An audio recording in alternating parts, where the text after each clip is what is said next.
Hello everyone. मैं सुनील आप सभी का एक बार अपने चैनल एसएसटी विद सुनील में स्वागत करता हूं।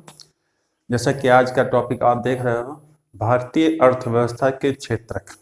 जिस प्रकार से एक सिक्के के दो पहलू होते हैं और उसी प्रकार से किसी भी देश की अर्थव्यवस्था के विकास को गति प्रदान करने के लिए तीन पहलू होते हैं, जिनके बिना जिनमें से एक की भी अगर कमी है, एक भी अगर वो पीछे है, तो वो अर्थव्यवस्था विकास नहीं कर सकती है।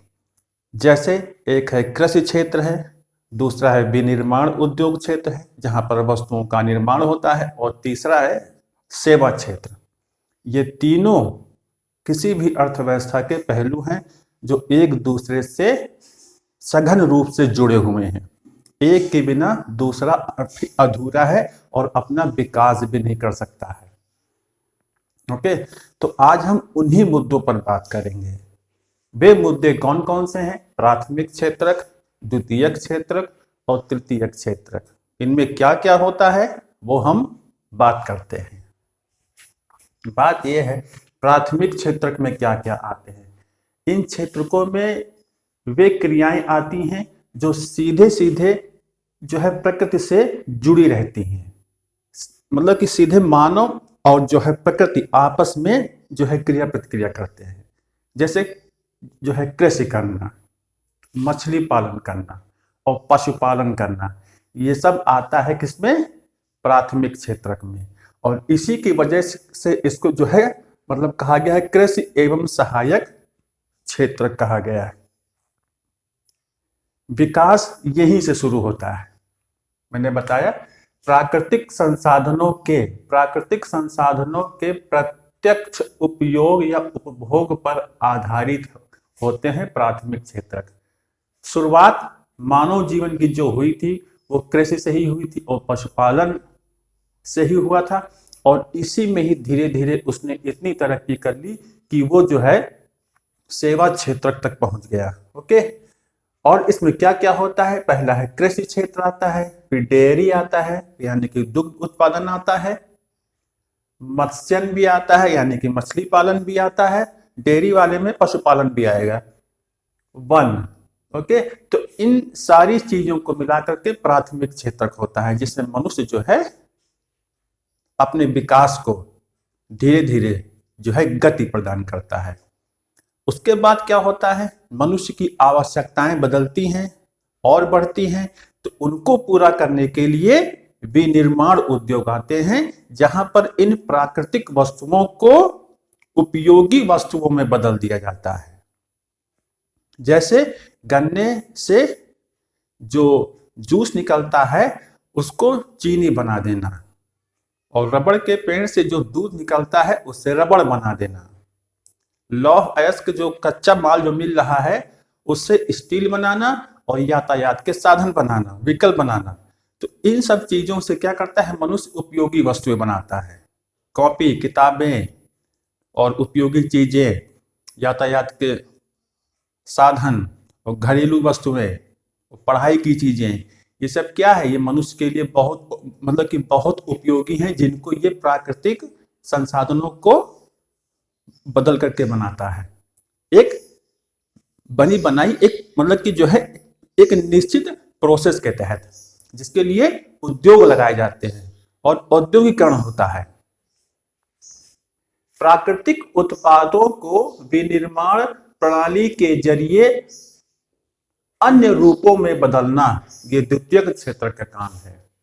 इसके द्वारा देश का तेजी से विकास आगे बढ़ता है। किसकी अपेक्षा? कृषि या प्राथमिक क्षेत्र की अपेक्षा। ओके, और इसीलिए इनको कहा गया है औद्योगिक क्षेत्र भी कहा गया है। औद्योगिकरण की वजह से नगरीकरण को बढ़ावा मिलता है, नए नए नगर स्थापित होते हैं, मानव का जीवन स्तर बदलता है, रहने का जीवन शैली उसकी बदलती है, और भी आवश्यकताएं उसकी जो है बढ़ती ही चली जाती हैं। और वो आवश्यकताएं इनकी अब कौन जो है पूरी करेगा? वो है तृतीयक क्षेत्र, जिसको कहते हैं सेवा क्षेत्र, जिसमें बैंकिंग सेक्टर भी आता है, दूरसंचार भी आता है, जो मनुष्य को मनुष्य से जोड़ने का काम करता है। कृषि उत्पाद हुए, वस्तुएं बनी, अब इन वस्तुओं को बेचने के लिए हमको मार्केट की जरूरत है, और जिसके लिए या इन वस्तुओं के प्रचार प्रसार के लिए विज्ञापनों की जरूरत होती है, जिसमें ये सेवा क्षेत्र अपनी भूमिका निभाते हैं। दूरसंचार है, इन वस्तुओं का प्रचार प्रसार करता है। जो उद्योग लग रहे हैं या जो नए मतलब लगने हैं, उनको जो है बैंकिंग क्षेत्र की ओर से ऋण प्रदान किया जाता है ताकि वो नए नए उद्योग लगाएं।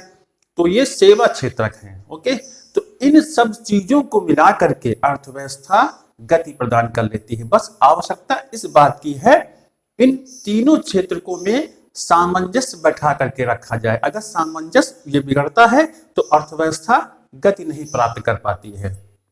ऐसा नहीं, अफ्रीकी देश चले जाओ, वहां पर खनिज संपदा जो है दबी पड़ी है, लेकिन अन्य चीजों के मामले में वो मतलब कि पीछे हैं, यानी कि विनिर्माण में और सेवा क्षेत्र में, इसीलिए वो जो विकास नहीं कर पाए हैं। यूएसए है, ब्रिटेन है, रूस है, जापान है, आप वहां चले जाओ, वहां की क्या व्यवस्था है कि इन तीनों चीजों को मिला करके बड़ा तेजी से विकास हो रहा है। कृषि का तो अमेरिका वगैरह हम जाकर के देखेंगे तो आप यंत्रीकरण हो गया है। एक मनुष्य, एक अकेला किसान जो है सारे काम कर ले रहा है। खेती का काम बड़े से बड़े वहां पर तो मतलब कि फार्म हाउस होते हैं, वो कैसे कर ले रहा है? मशीनीकरण की वजह से। तो हमारे देश में इस चीज की अभी कमी है। इन तीनों क्षेत्रों में कुछ संगठित क्षेत्र भी आते हैं, कुछ असंगठित क्षेत्र भी आते हैं, जिनकी वजह से ये इसको अभी गति नहीं मिल पाई है। ओके, ये तीनों क्षेत्र मैंने आपको बताए, बहुत इंपॉर्टेंट है, लिखते चलेंगे। इसमें विशेष क्या है? विशेष क्या है? तीनों क्षेत्रों के उत्पादनों के योगफल को देश का सकल घरेलू उत्पाद कहते हैं, जीडीपी कहते हैं। ये बहुत इंपॉर्टेंट है। ये तीनों क्षेत्र मिलकर के जितना भी प्रोडक्शन करते हैं साल भर में, उसको कहते हैं सकल घरेलू उत्पाद। ओके, तो किसी भी देश के मतलब कि विकास का जो एक पैमाना होता है वो सकल घरेलू उत्पाद से ही मापा जाता है। ठीक है, उसके बाद क्या है? विशेष क्षेत्रों में ऐतिहासिक परिवर्तन क्या आए हैं? इन सब चीजों में परिवर्तन क्या आए हैं आप देख ही रहे हो। वो ऐतिहासिक परिवर्तन क्या है? तृतीयक क्षेत्र का बढ़ता कदम, अनेक सेवाओं और शैक्षणिक संस्थाओं, डाक, परिवहन, बैंक आदि की आवश्यकता। अब इन क्षेत्रों में जैसे जैसे विकास ये हो रहा है, इनमें परिवर्तन भी तेजी से देखने को मिल रहा है। कृषि में आप देख ही रहे हो, नई नई आधुनिक तकनीकों का इस्तेमाल हो रहा है। हरित क्रांति भी हुई है, जिसकी वजह से फसलों का उत्पादन बढ़ गया है। श्वेत क्रांति है, जिसको ऑपरेशन फ्लड भी कहते हैं, उसकी वजह से क्या हुआ है? परिवर्तन आया है। दुग्ध का उत्पादन में हम कितना आगे मतलब कि निकल आए हैं। तो ये सब क्या है? ऐतिहासिक परिवर्तन है, चेंजेस हैं। इससे थोड़ा पहले जाएंगे तो अंग्रेजों के समय में क्या था? अंग्रेजों के समय में जो है खेती का वैश्वीकरण होना शुरू हुआ, नील का उत्पादन शुरू हुआ, अफीम का उत्पादन, कपास का उत्पादन, उन सबको बढ़ाया गया। इससे क्या हुआ? किसानों की दशा में सुधार आया और सुधार हुआ। औपनिवेशिक शासन काल में तो सुधार नहीं मतलब कि हो पाया था, लेकिन वर्तमान में वही चीजें काम कर रही हैं, जिनकी वजह से हम इतना विकास कर पाए हैं। खाद्यान्नों के उत्पादन में हम सेल्फ डिपेंड हो गए हैं। ओके, आत्मनिर्भर हो गए हैं, इतना प्रोडक्शन कर रहे हैं कि दुनिया को हम दे रहे हैं। और वही हम देश हैं, कभी हमने अपने देश का सोना जो है अमेरिका के पास गिरवी रख करके उनसे गेहूं लिया था। वो दिन नहीं है, वो दिन खत्म। ओके, लेकिन कमियां तो हैं ही। ओके, तो अब क्या है कि तृतीय क्षेत्र का अब तेजी से कदम जो है बढ़ रहा है। लोगों की जब इनकम और आय बढ़ रही है तो वो और भी नई नई मतलब कि सुविधाओं की मांग कर रहे हैं। जैसे शैक्षणिक संस्थाओं, निजी संस्थाओं की बड़ी मांग हो रही है। लोगों की आय बढ़ गई है तो वो जो है इन्वेस्ट करना चाहते हैं। तो इस प्रकार से इनमें तेजी से जो है बदलाव आया है। डाक में भी बदलाव आया है और परिवहन के क्षेत्र में भी। तो मैंने आप लोगों को मतलब कि पिछले वीडियोस में मैंने बता ही दिया है, उन सब चीजों में बदलाव आया। दोनों क्षेत्रों का जितना विकास होगा, सेवाओं की मांग उतनी ही अधिक होगी। दोनों क्षेत्रों में, कृषि में जितना प्रोडक्शन होगा, विनिर्माण उद्योगों में जितना अधिक प्रोडक्शन होगा, उतनी ही ज्यादा सेवाओं की मांग होगी। आप अपने टीवी में देखते होंगे बहुत सारे विज्ञापन आते हैं, बहुत सारे ऐड आते हैं। उन ऐड में क्या दिखाया जाता है कि वो जो वस्तुएं वो बना रहे हैं उनका एक प्रचार प्रसार ही तो हो रहा है। तो जितनी वस्तुओं का निर्माण जो हो रहा है फिर उनके प्रचार प्रसार के लिए सेवाओं की मांग उतनी ही तेजी से बढ़ती जा रही है। अगर यही सेवाएं ना हो तो कैसा प्रचार और कैसा प्रसार। तो कंपनियां तो अपना जो है उत्पादन अगर कर भी मतलब कि लेंगी तो लोग कैसे जानेंगे? इन्हीं संचार माध्यमों से ही तो, और इन्हीं सेवाओं माध्यमों से ही तो जानेंगे लोग। तो वही चीज यहाँ बताने की मांग कर रहा है, बता रहा है आपको। आय बढ़ने के साथ अन्य सेवाओं जैसे रेस्तरां, पर्यटन, निजी स्कूल, अस्पताल की मांग बढ़ती है। होटल वगैरह, लोगों के पास संपन्नता जब आती है तो वो अन्य चीजों पर इन्वेस्ट करना चाहते हैं। मतलब कि बेसिक नीड्स अब तो उनकी पूरी हो रही हैं, लेकिन अब वो अन्य चीजों को जीना चाहते हैं, उनको यूज करना चाहते हैं। कह सकते हो एक लग्जरियस लाइफ जीना चाहते हैं। तो उसके लिए इन सब की मांग बढ़ती है, और इनकी मांग जब बढ़ती है तो ये नए नए सेक्टर सामने उभर करके आते हैं, जिससे देश के विकास को और गति मिलती है। होटल खोलेंगे तो उसमें लोगों को काम भी तो मिलेगा, और लोगों को जो आवश्यकता है वो पूरी होंगी, जो लोग पैसा खर्चा करना चाहते हैं, और उनकी बदौलत होटल खुला, लोगों को रोजगार मिला। पर्यटन में भी यही हाल है। ऐतिहासिक स्थलों का जो है जीर्णोद्धार होता है, विदेशी लोग आते हैं, देश की अर्थव्यवस्था, देश की विदेशी मुद्रा भंडार में वृद्धि भी होती है, और जो आसपास की मार्केट्स हैं उनका भी जो है तेजी से एक ग्रोथ होता है। निजी स्कूल खुलते हैं, लोगों को अच्छी पढ़ाई मिलती है, अच्छे जैसे जो टीचर वगैरह हैं वहां पढ़ा रहे हैं, तो उनके पास भी बहुत सारे जो है ऑप्शन हो जाते हैं कि इतने सारे स्कूल हैं, चलो देखते हैं, आजमाते हैं भाग्य। तो इस प्रकार से सबको फायदा मिलता है, अच्छी पढ़ाई मिलती है, अच्छे टीचर मिलते हैं, अच्छी सैलरी मिलती है। तो इस प्रकार से देखोगे आप कि कैसे बदलाव आता है। निजी अस्पताल है, महंगे हैं, लेकिन सुविधाएं भी हैं वहां पर। ओके, उसके बाद सूचना संचार प्रौद्योगिकी पर आधारित सेवाओं की मांग, उसके बाद इन सेवाओं की मांग तेजी से बढ़ती है। आजकल आप देख लो, घर में हर घर में 3 से 4 मोबाइल तो आपको मिलेंगे मिलेंगे। तो ये सब उसी का ही तो प्रभाव है, जिसकी वजह से इनकी सब मांग मतलब कि मांग बढ़ रही है। इन दो क्षेत्रों में, जो इन क्षेत्रों की वजह से जब लोगों की इनकम बढ़ती है तो इन सब की मांग भी बढ़ जाती है, और इनका भी प्रोडक्शन शुरू हो जाता है तेजी से। तो वही मैं बताने की कोशिश कर रहा हूं कि जब दोनों क्षेत्र का विकास करेंगे तो उसकी मांग बढ़ेगी। ओके, उसके बाद क्या है? बेरोजगारी, अनएम्प्लॉयमेंट, ये तो चलता रहता है। कम आवश्यकता वाली जगह पर अधिक लोगों का लगे रहना खुली मतलब की बेरोजगारी या प्रच्छन्न बेरोजगारी कहलाती है। जिस काम को 2 लोग कर सकते हैं, 5 लोग लगे हुए हैं, क्या जरूरत है? तो इस प्रकार की प्रॉब्लम हमारे देश में है, सबसे ज्यादा खेती के क्षेत्र में यानी कि कृषि क्षेत्र में, प्राथमिक क्षेत्र में ये समस्याएं देखने को मिलती हैं। रोजगार सृजन कैसे किया जाए, रोजगार कैसे बढ़ाया जाए, प्रत्येक क्षेत्र में नए अवसरों की तलाश की जाए। जो डेयरी शुरू हुआ है ये नए अवसर ही तो हैं। मछली पालन जो शुरू हुआ है ये नए अवसर ही तो हैं। कुक्कुट पालन जो है ये सब क्या है? ये नए अवसर है, जिनकी वजह से वो जमीन पर से लोड कम पड़ा है, और लोग कृषि से जुड़ी क्रियाओं से में अब कन्वर्ट मतलब कि उसको डाइवर्ट हो रहे हैं, जिसकी वजह से ऑप्शन लोगों के पास अब आ रहे हैं। तो वो प्रॉब्लम खत्म मतलब की हो रही है कि जहां 2 लोग काम कर सकते हैं वहां 5 जो मतलब कि 5 लोग लगे हुए हैं, वो प्रॉब्लम धीरे धीरे खत्म हो रही है, क्योंकि नए नए ऑप्शन अब लोगों के सामने खुल रहे हैं। गवर्नमेंट भी अब लोगों को नए नए रोजगार दे रही है, नए नए सुविधाएं भी मतलब कि दे रही है, और कौशल विकास के माध्यम से जो लोग हैं उनको जो है स्किलफुल पर्सन बना रही है, जिसके वजह से वो अपना भी काम कर सकते हैं। तो ये रोजगार के सृजन है। उसके बाद है पर्यटन को बढ़ावा दिया गया है। वर्तमान समय में टूरिज्म जो है ये एक बहुत बड़ा सेक्टर बनता जा रहा है, जहां पर रोजगार की अपार संभावनाएं हैं। दुनिया भर से लोग, सैलानी लोग घूमने आते हैं हमारे देश में। हमारा देश प्राकृतिक विविधताओं से भरा हुआ है।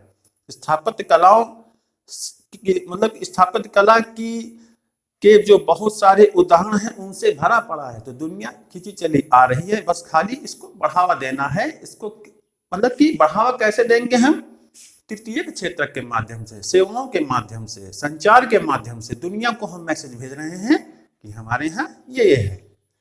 उसके बाद है 625 जो है जिलों में महात्मा गांधी राष्ट्रीय ग्रामीण रोजगार गारंटी अधिनियम 2005 लागू है, जिसके तहत लोगों को रोजगार दिया जाता है। कहां पर? ग्रामीण क्षेत्रों में 100 दिन के रोजगार की गारंटी दी जाती है। अगर रोजगार नहीं दे पा रहे हैं तो उस दशा में बेरोजगारी भत्ता दिया जाता है गवर्नमेंट के द्वारा। तो ये रोजगार सृजन ही है। ओके, उसके बाद है संगठित क्षेत्र। अब इन तीनों क्षेत्रकों में कुछ संगठित भी हैं, कुछ असंगठित क्षेत्र भी हैं। ओके, हम अब उस पर बात करते हैं। संगठित क्षेत्र में क्या होता है कि रोजगार नियमित होता है, उसमें किसी प्रकार का कोई खतरा नहीं होता है कि आज काम पर है कल काम से हो सकता है निकाल ही दिया जाए। ऐसा होता भी है प्राइवेट सेक्टर में। ओके, तो सरकार द्वारा पंजीकृत होते हैं संगठित क्षेत्र, जिनको जो है सरकार जो है अप्रूव करती है, रजिस्टर्ड होती कंपनियां। तो वहां पर लोगों को जब रोजगार मिल जाता है तो उनका जीवन अच्छा बीतता है और उनकी नौकरी पर किसी प्रकार का कोई खतरा भी नहीं होता है। कोई दुर्घटना भी हो जाती है तो कंपनी पूरा सहयोग करती है। इसके अलावा अतिरिक्त काम अगर वो ले रही है तो इसके लिए वो अतिरिक्त वेतन भी देता है संगठित क्षेत्र। अन्य सुविधाएं देता है, रिटायर हो गए हो तो पेंशन देगा। और हालांकि पेंशन तो का सिस्टम तो खत्म है, लेकिन जैसे मेडिकल की सुविधा है, आकस्मिक अवकाश की आवश्यकता है ना, और इसके अलावा जो भत्ते वगैरह मिलते हैं वो हर चीजें जो है मिलता है। ओके, तो क्या है? ये संगठित क्षेत्र है। हर प्रकार की सुविधा इसमें मिलती है। जैसे गवर्नमेंट सेक्टर में जब नौकरी मिल जाती है तो उसमें हर प्रकार की सुविधा भी मिलती है, रहना, खाना, चिकित्सा, हर प्रकार की सुविधा मिलती है, अवेलेबल होती है संगठित क्षेत्र में। मैंने कहा ना, अतिरिक्त काम के लिए अतिरिक्त वेतन मिलता है और अन्य सुविधाएं मिलती हैं, पेंशन वगैरह, पेंशन नहीं, अन्य सुविधाएं, मेडिकल। उसके बाद है असंगठित क्षेत्र। ये आपको सबसे ज्यादा कृषि क्षेत्र में देखने को मिलेगा। छोटी छोटी बिखरी हुई इकाइयां होती हैं, ये सरकारी नियंत्रण से बाहर होती हैं और असुरक्षा होती है। इसमें नौकरी का कोई काम कब तक चले, कब तक मिले, इसका कोई गारंटी नहीं होता। अभी कोरोना काल में आपने देखा कि कई लोग जो हैं ऐसी जगहों पर लगे हुए थे, मतलब कि छोटी छोटी लघु इकाइयों में, जहां पर प्रोडक्शन होता है, उद्योगों में, जो कंपनी के जो सरकारी नियंत्रण से बाहर थी, जब वो वहां से भागे तो क्या उनको सुविधाएं मिल पाई? किस प्रकार से उन्होंने अपना इस काल में जीवन यापन किया, ये तो वही बता सकते हैं, क्योंकि उनका रोजगार असुरक्षित था। जो संगठित है सुरक्षित हैं। कोरोना काल में भी अगर संगठित क्षेत्र में है तो बढ़िया सैलरी उनको मिल रही है, लेकिन असंगठित में ऐसा नहीं था, भूखों मरने की नौबत आ गई। ये हो गया। संरक्षण कैसे किया जाए इनका, असंगठित क्षेत्र का? ये क्षेत्र मुख्यतः भूमिहीन और कृषि श्रमिक, छोटे सीमांत किसान और कारीगर से रचित होते हैं। कारीगर माने इसमें बहुत सारे लोग, मतलब कि जो लोग आते हैं घड़ी बनाना, बर्तन बनाना, और जितने भी छोटे छोटे उद्योग होते हैं, ओके, वो ब्रांडेड नहीं, जो कि बड़ी कंपनियां हैं, मैन्युफैक्चरिंग, जो छोटी छोटी इकाइयां खुली पड़ी हैं, मैं उनकी बात कर रहा हूं, जो वहां पर कारीगर काम कर रहे हैं, तो उनका रोजगार सिक्योर नहीं होता है। ओके, तो उनसे ये बना हुआ है। और अब आवश्यकता क्या है कि इन्हें समय से बीज यानी कि छोटे किसानों को, और कृषि उपकरण, साख मतलब क्रेडिट वगैरह, उनको लोन वगैरह, और भंडारण की जो है व्यवस्था अच्छी मिलनी चाहिए किसानों को। जो छोटे किसान हैं, मध्यम किसान हैं, जो कृषि श्रमिक हैं, उनको इस प्रकार की सुविधाएं अगर मिल रही हैं तो अच्छी बात है। ओके, भंडारण का मतलब जो अनाज का उत्पादन हुआ है उसको रखने की अच्छी व्यवस्था हो। विपणन माने व्यापार की अच्छी व्यवस्था हो, सही रेट, उनको वाजिब दाम अपनी फसलों का मिले। और आप देख ही रहे हो, जो किसान हैं तो आप उनके लिए किसान क्रेडिट कार्ड जो है योजना भी चल रही है, जो कि एक अच्छी योजना मानी जाती है। उसके तहत जो है उन लोगों को जो है ऋण मिलता है, ज्यादा ब्याज दर भी नहीं होती है। तो इस प्रकार से सरकार इस दिशा में कार्यरत है। उसके बाद आता है स्वामित्व आधारित क्षेत्रक। इन क्षेत्रकों में पहले संगठित क्षेत्रक भी आते हैं, असंगठित भी आते हैं। अब इन तीनों क्षेत्रकों में दो क्षेत्रक और आते हैं, एक है सार्वजनिक, एक है निजी क्षेत्रक। सार्वजनिक क्षेत्रक वे होते हैं जो परिसंपत्तियों पर सरकार का स्वामित्व होता है, सरकार के अधीन होती है। इनका ध्येय केवल लाभ कमाना नहीं होता है, लाभ कमाना उद्देश्य है, केवल प्रॉफिट देखना ये इनका उद्देश्य नहीं होता है। इनका उद्देश्य है लोगों को रोजगार देना, उनकी सुविधाओं का ख्याल रखना और उनका ख्याल रखना। तो ये चीजें इसमें आती है। व्यय की पूर्ति जो है करों के द्वारा होती है। जो सरकार व्यय करती है किस पर, आपको सुविधाएं देने के लिए, जो पार्क बनवाती है, रोड बनाती है। जैसे रोड देख लो, टोल टैक्स, जहां पर टैक्स जो है वसूला जाता है, कलेक्ट किया जाता है, वो किस लिए है? क्योंकि सरकार ने जो खर्चा किया है उसकी पूर्ति कहाँ से होगी? तो वो उस टैक्स के माध्यम से होगी। तो सरकार पैसा लेती है और वो पैसा वो आपके ही ऊपर खर्चा करती है, उस सड़क के मेंटेनेंस पर खर्चा करती है। तो इस प्रकार से बहुत सारे टैक्स हैं जो सरकार लगाती है और आपको सुविधाएं उन्हीं के माध्यम से प्रदान करती रहती है। जैसे वर्तमान समय में आणविक ऊर्जा क्षेत्र, अस्त्र शस्त्र और रेलवे ये गवर्नमेंट के अधीन है, लेकिन अब तो रेलवे का भी प्राइवेटाइजेशन हो रहा है, निजीकरण हो रहा है। ये हो गया सार्वजनिक क्षेत्रक, यानी कि जो सरकार के अधीन होते हैं। फिर है निजी क्षेत्रक। एक व्यक्ति या कंपनी के हाथों में ये कंपनियां होती हैं, किसी प्राइवेट व्यक्ति के हाथ भी हो सकती है या बहुत सारे लोग मिलकर के कंपनी बनाते हैं और कंपनी चलाते हैं। इसका एक उदाहरण है टिस्को, रिलायंस या बिरला, डाबर। ओके, ऐसी बहुत सारी कंपनियां हैं, जैसे पार्ले या कि कॉलगेट। तो ये सब क्या है? कंपनियां, प्राइवेट कंपनियां हैं जो एक व्यक्ति या कुछ लोगों के समूह के द्वारा चलाई जाती हैं। टिस्को नाम आया है Tata iron and steel company, और रिलायंस तो सभी लोग जानते हैं। और इनका ध्येय क्या होता है? लाभ कमाना। तो प्राइवेट सेक्टर में ऐसा नहीं है, लाभ कमाना, सुविधाएं देना भी। जैसे जो कंपनियों के नाम मैंने बताए हैं, ये कंपनियां अपने एम्प्लॉयज का बहुत ख्याल रखती हैं, उनको सुविधाएं देती हैं। लेकिन कुछ प्राइवेट कंपनियां हैं जो कि वो उतना केयर नहीं करती हैं, उनका उद्देश्य केवल लाभ कमाना होता है, शोषण करना होता है। तो इस प्रकार से मेरा आज का यह टॉपिक था भारतीय अर्थव्यवस्था के क्षेत्रक।